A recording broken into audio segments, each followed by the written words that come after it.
ஸ்ரீமதே ராமானுஜாய நமக. ஆண்டாள் திருவடிகளே சரணம். ஸ்ரீ விஷ்ணு சித்த குலநந்தன கல்பவல்லி ஸ்ரீரங்கராஜ ஹரிச்சந்தன யோக திருஷ்யாம் சாட்சாத் க்ஷமாம் கருணையா கமலாமிவான்யாம் கோதாம் அனன்ய சரணௌ சரணம் பிரபத்தே.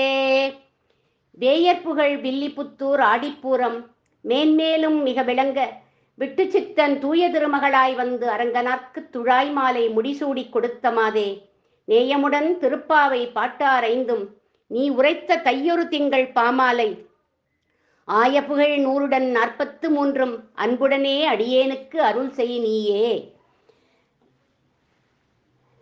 இன்றைக்கு திருப்பாவையில 21வது பாசுரம். அடியேனின் நமஸ்காரம் எல்லாருக்கும். இன்றைக்கு 5வது காட்சி ஆரம்பம். முதல் காட்சியில விரதம் அனுஷ்டிக்கும் முறையை சொன்னா ஆண்டாள். 2வது 3வது காட்சிகள்ல 10 பெண்களை எழுப்பினா பாகவதர்களோடு கூடி இருந்துதான் பகவானை அனுபவிக்கணும் அப்படின்னு சொல்றா அந்த இடத்துல.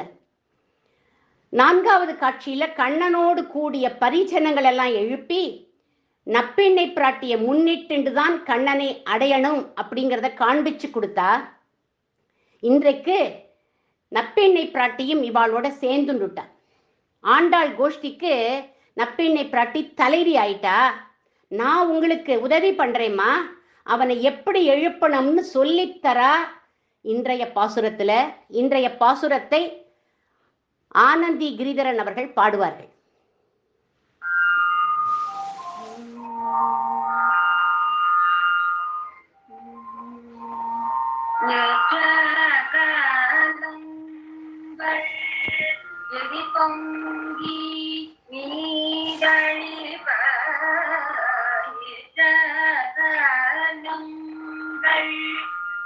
பொங்கி மீதளிப்ப மாற்றாதே பால் சொரியும் வள்ளல் பெரும் பசுக்கள் ஆற்றபடைத்தான் மகனே அறிவோராய்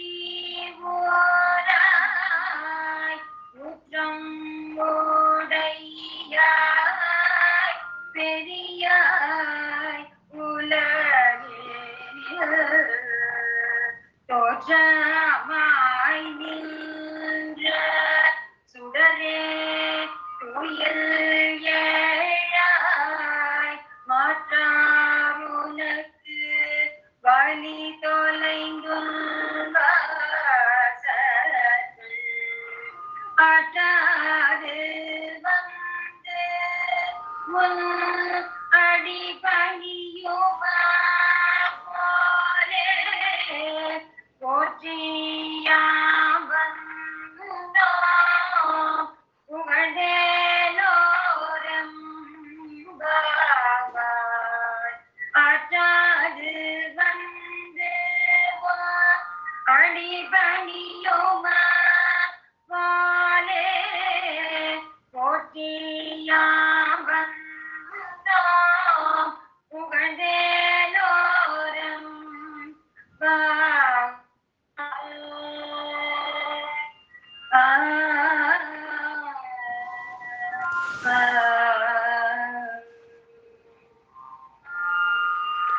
அருமையா இருந்தது ஆனந்தி.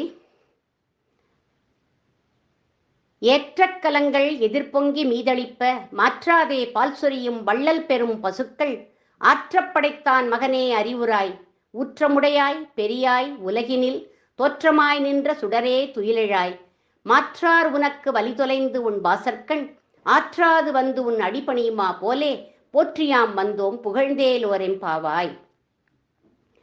அப்பாவின் பிள்ளை அப்படின்னு சொல்லி எழுப்பணும்.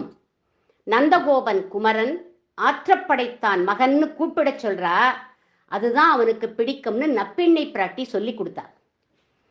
3 இடங்கள்ல ஆண்டாள் நந்தகோபரோட பெயரை சொன்னான். நந்தகோபன் குமரன், நந்தகோபனுடைய கோயில் காப்பான், நந்தகோபாலா எழுந்திராய் அப்படின்னு. ஆனா இந்த பாசுரத்துல பெயரை சொல்லல. ஏன் அப்படின்னா கண்ணனை நெருங்கிட்டார்களாம் எல்லாரும். நப்பெண்ணை பிராட்டி வேற உதவி பண்றா இல்லையா, அதனால மாமனார் ஆயிட்டாராம் நந்தகோபர். அவர் பெயரை சொல்லக்கூடாது அப்படின்னு ஆற்றப்படைத்தான் மகனே அப்படின்னு அழைக்கிறார்கள். நிறைய செல்வம் உடையவர் அப்படின்னு அர்த்தம். ஆற்றப்படைத்தான்னா யாரு செல்வம் உடையவர்? நந்தபாபா. எப்பேற்பட்ட செல்வம் அவருக்கு அப்படின்னா, ஏற்றக்கலங்கள் எதிர்பொங்கி மீதளிப்ப மாற்றாதே பால் சொரியும் வள்ளல் பெரும் பசுக்கள். பெரும் பசுக்கள். மாடா அது கண்ணுக்குட்டியா அப்படின்னே தெரியாது. ஏன் அப்படின்னா கிருஷ்ணன் ஸ்பரிசத்துல வளர்ந்த பசுக்கள். மாடுகளை மேய்க்கிறதுக்கு கண்ணன் கோப குழந்தைகளோட போவான். பசும் புல்வெளி இருந்தாலும் அந்த மாடுகள்லாம் மேயாதான். ஏன் அப்படின்னா கண்ணனுடைய புல்லாங்குழல் ஓசையிலேயே சொக்கி போய் நின்றுட்டு இருக்குமா எல்லாம். மேயணும்னே அதுகளுக்கு தோணவே தோணாது. கறவையின் கணங்கள் கூடு துறந்து செவியாட்டகில்லாவே அப்படிங்கிறார் பெரியாழ்வார் கூட. சரி, புல்லு சாப்பிடலன்னு இழைச்சு போயிடாதா அப்படின்னா நாளுக்கு நாள் அதுகள்லாம் பெருத்து நிக்கிறதா. பெரும் பசுக்களா புஷ்டியோட இருக்கான். எப்படி அப்படி புஷ்டியோட இருக்கு அப்படின்னா போஷணம் ததா அனுகிரக, புஷ்டி கண்ணனுடைய அனுகிரகத்தினால வரது அப்படின்னு பாகவதத்துல சுகபிரம ரிஷி சொல்ற. புல்லாங்குழல் ஓசைய மேயறது, புல்ல சாப்பிடாது. மேய்ஞ்சதுக்கு அப்புறம் என்ன பண்ணும்? தண்ணி குடிக்கணுமே. எங்க போகும் அப்படின்னா வியத்யஸ்த பாதம், கண்ணனோட திருவடிய தன்னோட நாக்கால போய் நக்கும் அதுகள்லாம். அதுதான் ஜலபானம் அதுகளுக்கு. மேய்ஞ்சாச்சு, தண்ணி குடிச்சாச்சு, உடம்புல ஒரு திணவு வந்துடுமா.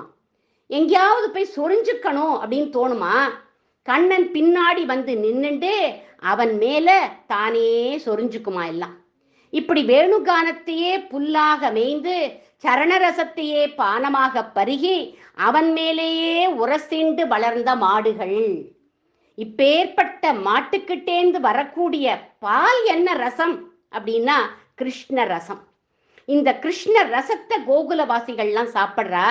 இத சாப்பிட்டா அவ எப்படி இருக்கா அப்படின்னாக்க, உக்காண்டா கிருஷ்ணா, நின்னா கிருஷ்ணா, நடந்தா கிருஷ்ணா, எழுந்தா கிருஷ்ணா, கண்ணா கண்ணான்னு சொல்லிண்டே இருப்பாளாம். பாலை கொடுக்கறதுனால வள்ளல் பெரும் பசுக்கள்னு சொல்லல இங்க. பாலோட கிருஷ்ண பக்தியை கொடுக்கக்கூடிய சக்தி இருக்கிறதுனால வள்ளல் பெரும் பசுக்கள் அப்படின்னு சொல்வார்கள். பகவத் குணத்தை சொல்லக்கூடிய ஆச்சாரிய புருஷர்கள், மகான்கள், பெரியோர்கள் அவாதான் வள்ளல் பெரும் பசுக்கள் அப்படின்னு கோபிகைகளே கோபிகா கீதத்துல பாடுறா. தவகதாமிருதம் கிருஷ்ணா தப்த ஜீவனோ கவி பீரிடிதம் கிருஷ்ண கல்மஷாபகம் ஸ்ரவண மங்களம் கிருஷ்ண ஸ்ரீமதாததோ பூபி கிருணந்திதே கிருஷ்ண பூரிதா ஜனா. இந்த இதுல சொல்றா கோபிகைகள் ஞானப்பாலை கொடுக்கக்கூடிய வள்ளல்கள் மகான்கள்லாம் அப்படிங்கிறார்கள் அவர்கள். மாற்றாதே பால் சொரியும் வள்ளல் பெரும் பசுக்கள். கபட சூதே தெரியாதா அந்த மாட்டுக்கெல்லாம். பாலை நான் ஸ்டாப்பா 24 hours சொரிஞ்சுட்டே இருக்குமா. ஏன் அப்படி கொடுக்கறது அப்படின்னா தன்னோட கண்ணுக்குட்டிக்கும் கண்ணனுக்கும் வேற்றுமையே பார்க்காதான் அதுகள்லாம். கண்ணனும் நம்ம குழந்தை அப்படின்னு நினைச்சுக்குமா அந்த மாடுகள்லாம். அந்த கோமாதாவை கண்ணனும் எப்படி பார்ப்பான்னா அம்மா அப்படின்னு தான் ஏத்துப்பானாம் அவனும். ஏற்றக்கலங்கள் எதிர்பொங்கி மீதளிப்ப, கலம், கலம்னா பாத்திரம்னு அர்த்தம். கலங்கள் அப்படியே நிரம்பி வழியறது, நாம மாத்திண்டே இருக்கணும் கலங்களை மட்டும்.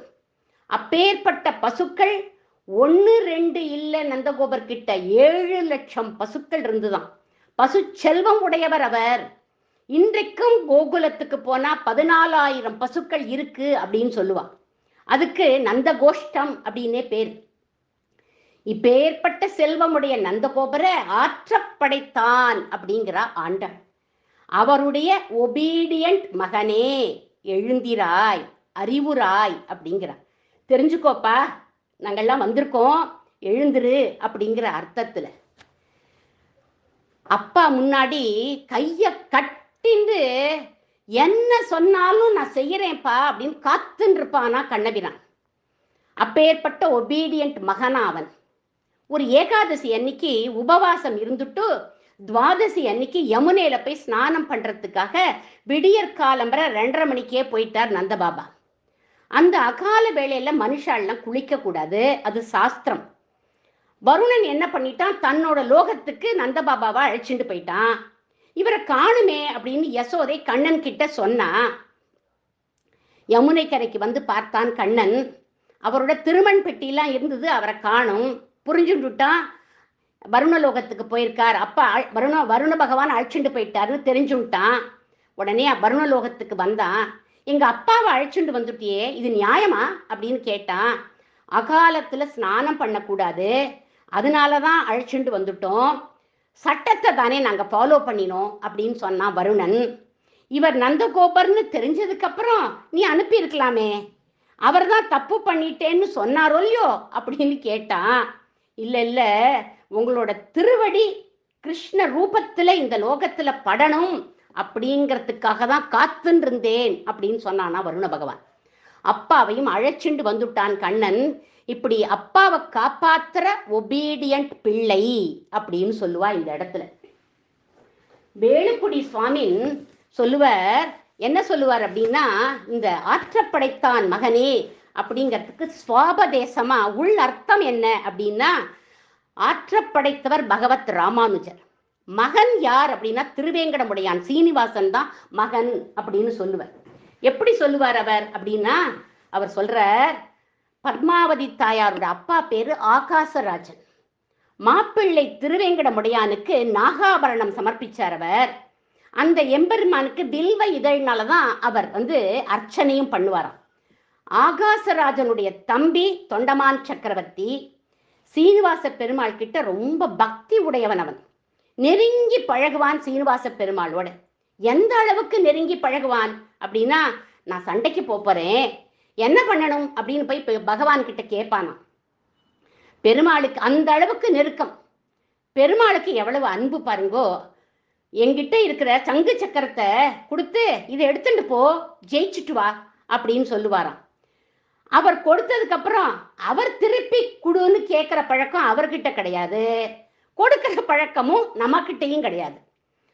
ஒரு நாளைக்கு சைவர்கள்லாம் என்ன பண்ணினா, சந்தேகப்பட்டு கையில சங்கு சக்கரம் இல்ல, அர்ச்சனையோ வில்வத்தினால அர்ச்சனை நடக்கிறது, நாகாபரணம் வேற சாத்தின் இருக்க, இவர் விஷ்ணுவா? இவர் விஷ்ணுவே இல்ல, இவர் சிவபெருமான் அப்படிங்கிறா அவள்லாம். இந்த சந்தேகம் வந்த உடனே ராமானுஜருடைய காதுக்கு பேடுத்து இந்த இது எம்பெருமான் கிட்ட பிரார்த்தனை பண்ணிண்டார். தாங்கள் பிரத்யட்சம் அப்படின்னு காண்பிக்கணும், சங்கு சக்கரத்தையும் சிவபெருமானுடைய கையில் இருக்கக்கூடிய டமரு உடுக்கை எல்லாத்தையும் கருவறையில நாங்க வச்சுடுறோம், நீர் யாரோ அதற்குரிய ஆயுதங்களை தரிச்சுண்டு நில்லும், அதை வச்சுண்டு நாங்க ஒரு முடிவுக்கு வரோம் அப்படின்னு சொல்லி கதவை சாத்திட்டு போயிட்டான். அடுத்த நாள் காலம்புற ஆரத்திக்காக கதவை திறந்தா, கூராழி வெண் சங்கு ஏந்தி பெருமாள் சேவை சாதிச்சானாம். ஆழி சங்கத்தோடு இருக்கவே இவர் விஷ்ணுதான் அப்படின்னு ஸ்தாபிக்கப்படுறது.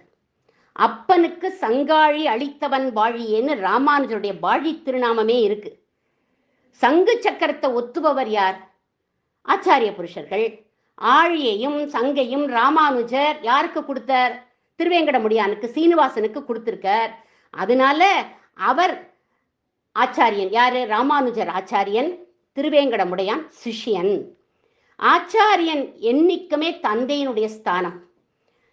சிஷ்யன் அப்படிங்கிறவன் மகன் அப்படிங்கிற உறவு. ஞானத்தை கொடுத்த பிதா யார் அப்படின்னாக்க ஆச்சாரிய புருஷர்கள். அதே மாதிரியே இன்னொரு கதையும் சொல்லுவர். அப்பா பிள்ளையோட இன்னொரு கதை எது அப்படின்னா, திருநாராயணபுரம் உற்சவமூர்த்தி செல்லப்பிள்ளை சம்பத்குமாரன் அப்படின்னு பேர் அவனுக்கு.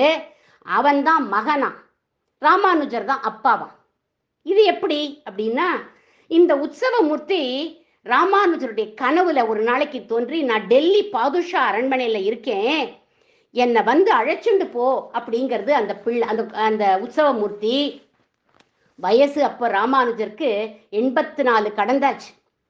அப்பையும் சரி அவ சொல்லிட்டார் அப்படிங்கிறதுக்காக, குழந்தை சொல்லிடுத்து அப்படிங்கிறதுக்காக நடந்து போறார். ஏன்னா ஏரோப்ளேன்லாம் கிடையாது அந்த காலத்துல. எந்த ஒரு விஷயத்துக்கும் எந்த ஒரு ராஜாவின் படியை மிதிக்காதவர் பகவத் ராமானுஜர். இந்த செல்ல பிள்ளைக்காக உள்ளுக்குள்ள நுழையறார். முஸ்லிம் ராஜா தர்பாருக்குள்ள பிரவேசிச்சுட்டார். இவர் பிரவேசிச்சாரோ இல்லையோ, இவரோட வடிவழக பார்த்த அந்த முஸ்லிம் ராஜா எழுந்து சலாம் போட்டானாம். என்னோட தெய்வம் இங்க இருக்கு, அழைச்சுண்டு போகிறதுக்காக வந்தேன் அப்படின்னு சொன்னாராம் ராமானுஜர். அவன் சொன்னா கொள்ளை அடிச்சுட்டு வந்திருக்கோம் நிறைய விக்கிரகத்தை அப்படின்னு சொல்லி அதெல்லாம் காண்பிச்சான்.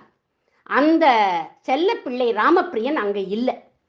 முஸ்லிம் ராஜாவோட பெண் பிபி அப்படின்னு பேரு, அவளோட அந்த புறத்துல இருக்கானா அந்த ராமப்பிரியன். ராஜா சொல்றான், அந்த புறத்துக்குள்ள ஆண்களுக்கெல்லாம் அனுமதி கிடையாது, நீரோ ஒரு சன்னியாசி, உம்ம தெய்வம் தான் பேசுங்கிறேளே, கூப்பிடுங்கோ, வந்தா அழைச்சுண்டு போங்கோ அப்படின்னான். கலங்கலையே நம்ம ராமானுஜர். தர்பார் மத்தியில வந்து உட்காண்டார், கைகளை குமிச்சுண்டார், கண்களை மூடினார். வருக வருக இங்கே வாமன நம்பி, வருக இங்கே கரிய குழல் செய்யவாய் முகத்து காகுத்த நம்பி, வருக இங்கேன்னு வாராய் செல்லப்பிள்ளை அப்படின்னு கூப்பிட்டதுமே அந்த புறத்துல குழந்தையோட மடியில இருந்த ராமப்பிரியன் துள்ளி குதிச்சான். ஜல் ஜல் ஜல் ஜல் ஜல்னு ஓடி வரான் தர்பாருக்கு. தொடர் சங்கிலிகை சலார் பிலார் என்ன பொன்மணி ஒலிப்ப, சலங்கை கட்டி ஓடி ஓடி வாயோன்னு பாடுவோமே, அந்த மாதிரி ஓடி வரான் ராமானுஜரை நோக்கி தர்பாருக்கு. திருவாபரணம் ஒளி வீசுறது, திருத்துழாய் மனம் நாசிய துளைக்கிறது. ந தத்திர சூரியோபாதின்னு ந சந்திரதாரகம்ங்கிறபடி கோடி சூரிய பிரகாசனா வாரணம் 1000 சேர்ந்து வரது போல பகவானாகிற யானை தென்னானாய் வடவானாய் குடபாலனாய்ன்னு ராமானுஜர் மடியில வந்து உட்காந்துட்டான். ராமானுஜர் மெதுவா கண்களை திறந்தார். அப்பா அப்படின்னு அந்த குழந்தை செல்ல பிள்ளையே அப்படின்னு அணைச்சுண்டுட்டார், கிளம்பிட்டார். திருநாராயணபுரத்துல செல்லப்பிள்ளை விக்கிரகத்தை பிரதிஷ்டை பண்ணிட்டார். ஆற்றப்படைத்தான் மகன், அவர்தான் ஆற்றப்படைத்தவர் பகவத் ராமானுஜர். மகன் யாருன்னா செல்லப்பிள்ளை. இப்படி ஆற்றப்படைத்தான் மகனே அறிவுராய் அப்படின்னு சொன்ன ஆண்டாள் கண்ணன் எழுந்துக்கவே இல்லை. அடுத்தது சொல்றா ஊற்றமுடையாய் அப்படிங்கிறா. ஊற்றமுடையாய் அப்படின்னா பக்தர்களை காப்பாத்துறதுல ஊற்றம் மிக்கவரான் அவர், உற்சாகம் உடையவர். உடம்பு நன்னா இருக்கச்ச நம்மெல்லாம் ஹெல்த்தியா இருக்கிற போது பகவானே நீயே சரணம் அப்படின்னு சொல்லிட்டா அலர்ட்டா இருந்து நம்மளை காப்பாற்றக்கூடியவன் அவன். கடைசி காலத்துல கீழே விழுந்துட்டான் ஒருத்தன், அதுவும் ஒரு மட்டமான இடத்துல, ஹாஸ்பிட்டலை விட மோசமான ஒரு இடத்துல போய் விழுந்துட்டான். நாய் மாமிசம் சாப்பிட்ற சேரியில போய் உசுர விட்டுட்டான். பகவான் அவன் அப்ப நினைச்சானா இல்லையா தெரியல.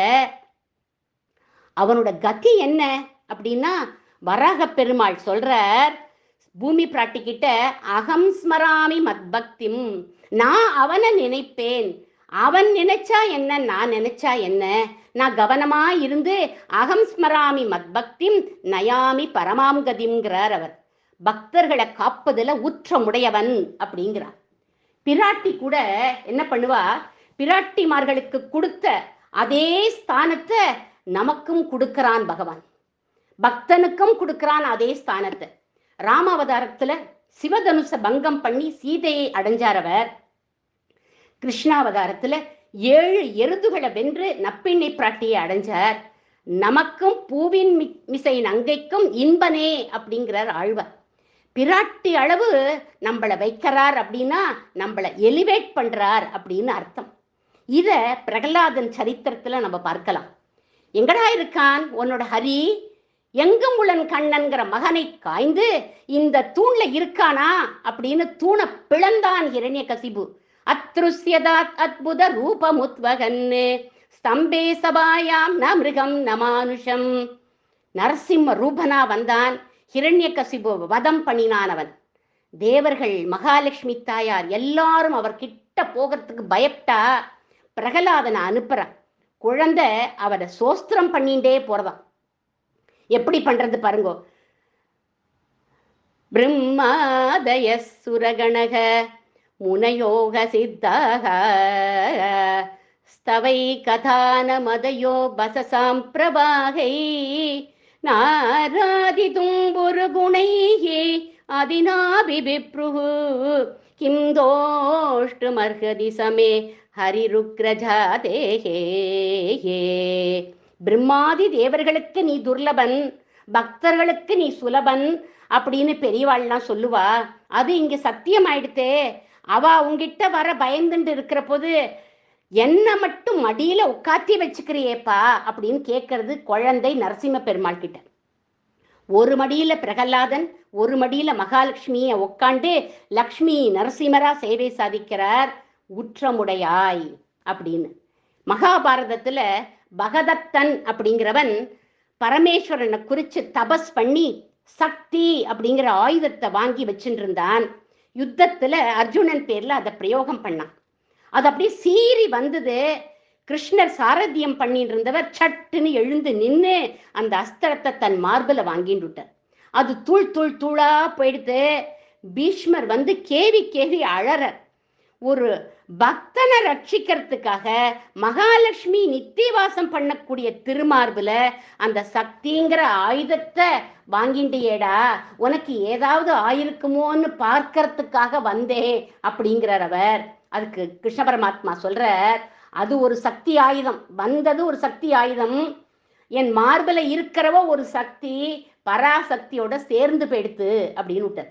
கவலைப்படாதேயும் அப்படின்னு விட்டார். பக்தனை ரட்சிப்பதில் அத்தனை அக்கறை உள்ளவர் பகவான் அப்படின்னு தெரியாது. ஊற்றமுடையாய், அப்பேற்பட்ட ஊற்றமுடையவனை என்ன சொல்ற ஆண்டாள், பெரியாய் அப்படின்னு அழைக்கிறார்.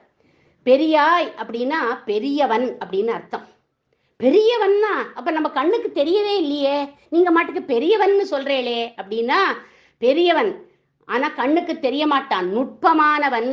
அதுக்கு சொல்லுவா விபுத்துவம் அப்படின்னு சொல்லுவா, எங்கும் வியாபித்து இருப்பவன் அப்படின்னு அர்த்தம். அதுதான் பெரியாய் அப்படிங்கிறதுக்கு. அந்தர் பகிச்சத சர்வம் வியாபிய நாராயண ஸ்திதகன்னு வேதமே சொல்றது, எங்கும் வியாபிச்சு இருக்கானவன் அப்படின்னு.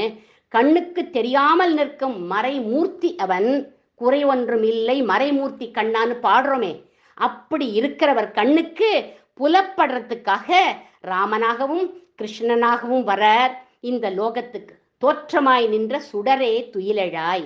ராமனையும் கிருஷ்ணனையும் சிசுபாலன் பார்த்தான், ராவணன் பார்த்தான், தர்மராஜர் பார்த்தார், வசிஷ்டரும் பார்த்தார், எல்லாரும் பார்த்தார்கள். இந்த லோகத்துல தோற்றமாய் நின்ற சுடர் அவன்.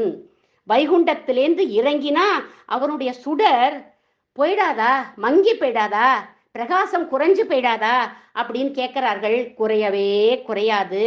அது ஆழ்வார் சொல்றார், ஆதியம் சோதி உருவை அங்கு வைத்து இங்கு பிறந்த அப்படிங்கிறார். அவர் பிறக்க பிறக்க அவருடைய புகழ் கூடிண்டே போகும் அப்படின்னு சொல்றார் ஆழ்வார்.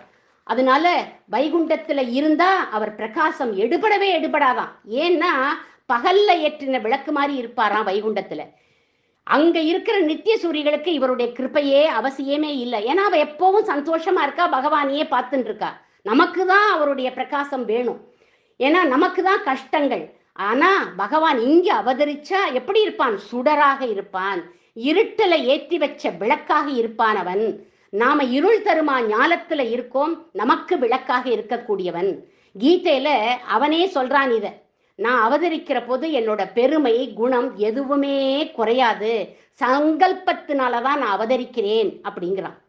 அஜோபிசன் அவ்யயாத்மா அவ்யயாத்மா பூதா நாம் ஈஸ்வரோபிசன் பிரகுதிம் ஸ்வாம் அதிஷ்டாய சம்பவாமி ஆத்மமாயையா அப்படிங்கிறான் கீதையில. அதனால தான் ஆண்டாள் சொல்றா, தோற்றமாய் நின்ற சுடரே துயிலழாய் அப்படின்னா. பகவான் கிட்ட நம்மளை எப்படி ஒப்படைக்கணும் அப்படிங்கிறத நப்பிண்ணை பிரட்டி கோபிகைகளுக்கு ஆண்டாள் கோஷ்டிக்கு சொல்லித்தரா. அதனால ஆண்டாள் சொல்றா, நாங்க உன்னோட திருவடியில வந்து விழுந்தோம். எப்படி விழுந்தோம் அப்படின்னா, மாற்றார் உனக்கு வழி தொலைந்து உன் வாசற்கண் ஆற்றாது வந்து உன் அடிபணியுமா போலே அப்படிங்கிறார். மாற்றார்னா யார் அப்படின்னாக்க, ஆணவம் கர்வம் உடையவர்கள் தான் மாற்றார். காக்கா மாதிரி வந்தோம் அப்படிங்கிறார்கள் ஆண்டாள் கோஷ்டி. காக்கா பெருமானுக்கு மாற்றாராம். வனவாசத்துல பெருமாள் சித்திரக்கூடத்துல இருக்கார். சீத்தை மடியில தலைய வச்சுட்டு படுத்துட்டு இருக்கார்.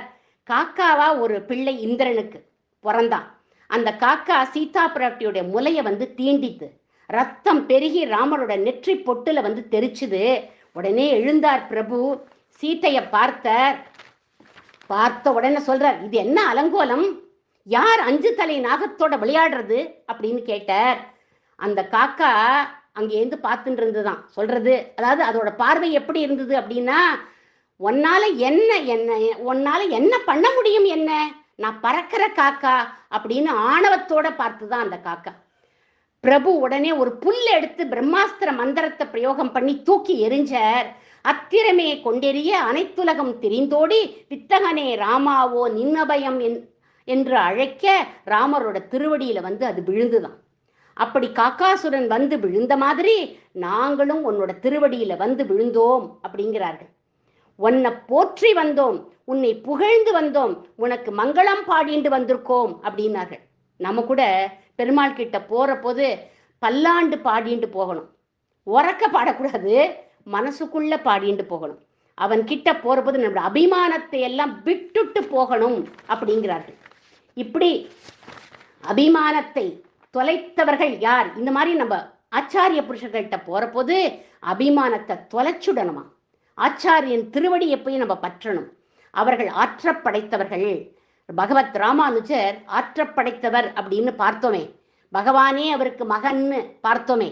எண்ணிறைந்த சிஷ்யர்கள் ராமானுஜருக்கு. அந்த சிஷ்யர்கள் எல்லாம் சாமானியப்பட்டவா இல்ல, ஞானத்தை வாரி வழங்கும் வள்ளல் பெரும் பசுக்கள் அவள்லாம். குருவை மிஞ்சிய சிஷ்யர்களாக இருந்தார்கள் அவள்லாம். போதாயன விருத்தி கிரந்தத்தை காஷ்மீரத்துக்கு போய் சாரதா பீடத்திலேருந்து வாங்கிட்டு வர்றார் ராமானுஜர். கூரத்தாழ்வானும் கூட போயிருக்கார். கூரத்தாழ்வான்கிற சிஷ்யனும் கூட போயிருக்கார். ஒரு நாள் தான் அந்த கிரந்தம் அவர்கிட்ட இருந்தது. அவர் பேர்ல பொறாமைப்பட்ட சிலர் என்ன பண்ணா, அடுத்த நாளே வந்து அதை புடுங்கிட்டு போயிட்டார். ராமானுஜர் ரொம்ப வருத்தப்பட்டார். கையில கிடைச்சும் போயிடுத்தே அப்படின்னு. அப்போ கூரத்தாழ்வான் சொல்றார், நேத்து ராத்திரி அந்த நூலை நான் படிச்சு முடிச்சுட்டேன், உங்களுக்கு தெரியாம, அடியேன மன்னிக்கணும். அதுல இருந்தத இங்க சொல்லட்டுமா இல்ல ஸ்ரீரங்கம் வந்து சொல்லட்டுமான்னு கேட்டாராம். ராமானுஜர் அசந்து போயிட்டார். வளர்த்ததுனால பயன் பெற்றேனே, குருவை மிஞ்சிய சிஷ்யனா இருக்கியப்பா அப்படின்னர். அப்பேற்பட்ட சிஷ்யர்கள் ராமானுஜருக்கு. ஆச்சாரிய புருஷர்கள் ஊற்றமுடையவர்கள், பெரியவர்கள். ஏன்னா பெருமாளையே இதயத்துல தாங்கக்கூடியவர்கள் ஆச்சாரிய புருஷர்கள். நம்மாழ்வார் பெருமாளை பார்த்து கேட்கிறார், நான் பெரியவனா நீ பெரியவனா அப்படின்னு கேட்டார். பெருமாள் சொல்ற, நான் தான்பா பெரியவன், ஏன்னா உலகத்தையே நான் தானே தாங்குறேன், அதனால நான் தான் பெரியவன் அப்படின்னு சொன்னார். அதுக்கு ஆழ்வான் சொல்ற, உன்னையே என் உள்ளத்துல நான் தாங்குறேன், அதனால நான் தான் உன்னை விட பெரியவன் அப்படின்னு பாடுற. புவியும் இருவிசும்பும் நின்னகத்த நீ என் செவியின் வழி புகுந்து என்னுள்ளாய், அதிவென்றி யான் பெரியன் நீ பெரியன் என்பதனை யார் அறிவார், உன் பருகு நேமியாய் உள்ளு அப்படின்னு அவர் பாடுறார். உலகினில் தோற்றமாய் நின்ற சுடராக காட்சி கொடுப்பவர்கள் ஆச்சாரிய புருஷர்கள். அவா கிட்ட நம்ம எப்படி போகணும் அப்படின்னா, மாற்றார் உனக்கு வழி தொலைந்து உன் வாசற்கண் ஆற்றாது வந்து உன் அடிபணியுமா போலே போற்றியாம் வந்து புகழ்ந்து போகணும். அவரை புகழணும். உம்மை எதிர்த்து பாதம் பண்ண நிறைய பேர் வருவா, பாதம் பண்ணி தோத்து போயிட்டு உமக்கே சிஷ்யாலா ஆயிடுவா. ஆனா நாங்க அப்படி எதிர்க்கவே இல்லை, உம்மை இப்பவே உங்க சிஷ்யர் ஆயிட்டோம், நீங்க கடாட்சிக்கணும் அப்படின்னு ஒரு சிஷ்யன் ஆச்சாரியன் கிட்ட பிரார்த்திப்பது போல அமைஞ்சிருக்கு இந்த பாசுரம். கடைசியா 3 அடைமொழிகளை இட்டு அழைக்கிறாள் ஆண்டாள் கண்ணனை இந்த பாசுரத்துல. ஆற்றப்படைத்தவன், ஊற்றமுடையவன், பெரியாய் உலகினில் தோற்றமாய் நின்ற சுடர் அப்படின்னு சொல்லி அழைக்கிறா. மாற்றானான காக்காசுரன் உங்கிட்ட அடி பணிந்த மாதிரி நாங்களும் ஆகின் சன்னியத்துடன், ஆகின் சன்னியம்னா எங்க கையில ஒண்ணுமே இல்லை அப்படின்னு ஆகின் சன்னியத்துடன் வந்து உன் அடி பணிந்தோம்னு சொன்ன ஆண்டாளுக்கு அடியேன் மங்களம் பாடி அமைகிறேன். சதமகமணி நீலா சாரு கல்கார ஹஸ்தா ஸ்தனவர நமிதாங்கி சாந்திர வாத்சல்ய சிந்துகு அழகவிநிகிதாபிஸ்ரக்பிரா கிருஷ்ணநாதா விலசது ஹிருதி கோதா விஷ்ணு சித்தாத்மஜானக ஆண்டாள் திருவடிகளே சரணம். எல்லோருக்கும் அடியேனுடைய நன்றி.